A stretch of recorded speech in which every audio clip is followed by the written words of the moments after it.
Hello again, everyone, and welcome back to The Story Behind the Story. I'm your host, Brian Smith. Today we're going to visit two old friends of mine, friends who taught me long before I knew anything about history, storytelling, or podcasting. That laughter, real, rolling on the floor laughter, could come from a single raised eyebrow or a perfectly timed cry. I'm talking about Laurel and Hardy.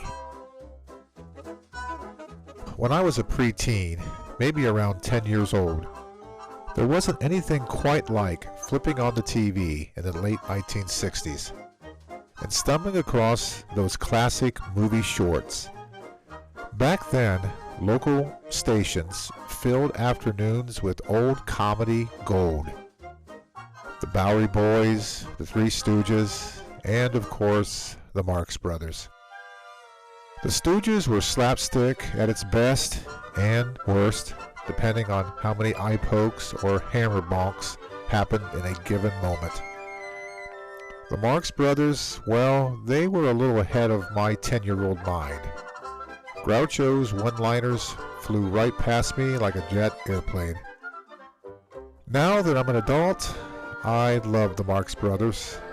Groucho might have been ahead of his time, or maybe he was simply ahead of my time. But Laurel and Hardy, I didn't need to know a single clever punchline. I didn't need sophistication. They made me howl with laughter. They were simple, silly, and perfect. Let's talk about their look. Those iconic derby hats. Stan's always sitting just a little too high on his head, like he borrowed it from a stranger. Oliver's hat sat proud, solid, like he meant business. And even when business was about to fall apart spectacularly. Stan Laurel, skinny, bewildered, with that gentle tuft of hair sticking straight up like he'd been caught in a windstorm. Big, innocent eyes, a face that folded downward when he cried, those famous cries that could melt even the most stone-faced adults. Oliver Hardy, the heavy-set Southern gentleman, always impeccably dressed, always with that too-short tie, looked like it had shrunk in the wash.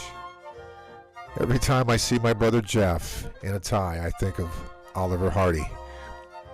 Urbanely exasperated, hands on hips, and above all, that look into the camera.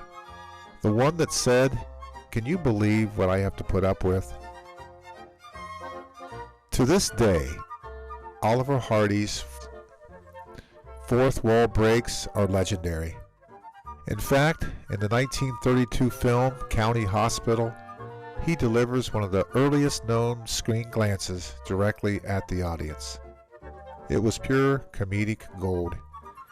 And Alan Hale, yes, the same Alan Hale who would later show up as the skipper on Gilligan's Island, he studied under Hardy and patterned some of his expressions straight from the master himself. But how did these two opposites become one of the greatest comedy teams in film history? It all started on the Hal Roach lot in the 1920s. They didn't join forces at first.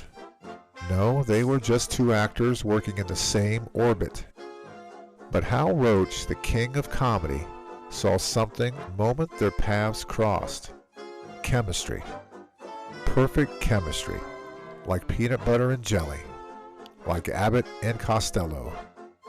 Like a pie and somebody's unsuspecting face. Once they teamed up, something clicked. Their comedy didn't come from clever scripts. It came from character. Stan, the innocent chaos generator. Ollie, the pompous gentleman forever punished by the universe.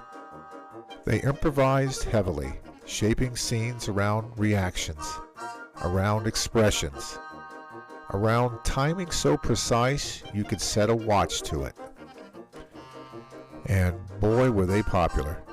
In their prime, Laurel and Hardy weren't just American stars. They were worldwide phenomena. Their films played across Europe, Asia, South America. Everywhere laughter had a home, and at a time before social media, before the internet, before TV reruns. Their faces were as recognizable as Mickey Mouse or Babe Ruth. My memories are tied to my own childhood living room. I could still picture my brothers and me sitting on the floor, elbows on our knees, waiting for that moment when Stan would do something absolutely ridiculous.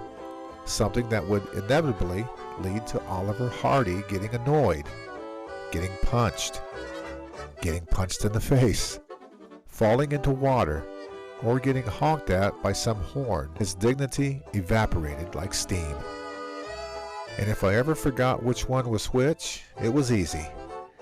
S was for Stan, S for skinny, O for Oliver, O for obese. Laurel was lean, Hardy was heavy.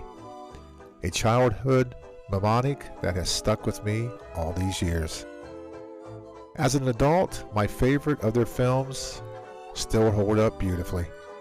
The Music Box, where they haul a piano up an impossible flight of steps, one of the greatest comedy shorts ever made. And Pardon Us, their first full-length film, full of classic Hardy slow burn frustration. Laurel and Hardy broke the rules. They broke expectations. And most of all, they broke up my brothers and me into laughter. And now, as we close this tribute, I think Stan and Ollie should have the last word, or at least something close to it. Well, here's another fine mess you've got me into. I couldn't help it. Why don't you just do what I tell you?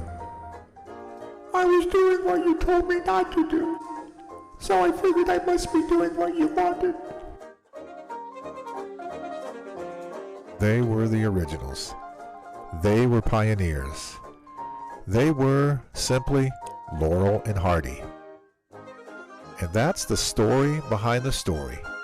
I hope you found it as fascinating as I did. The echoes of the past are waiting to be heard.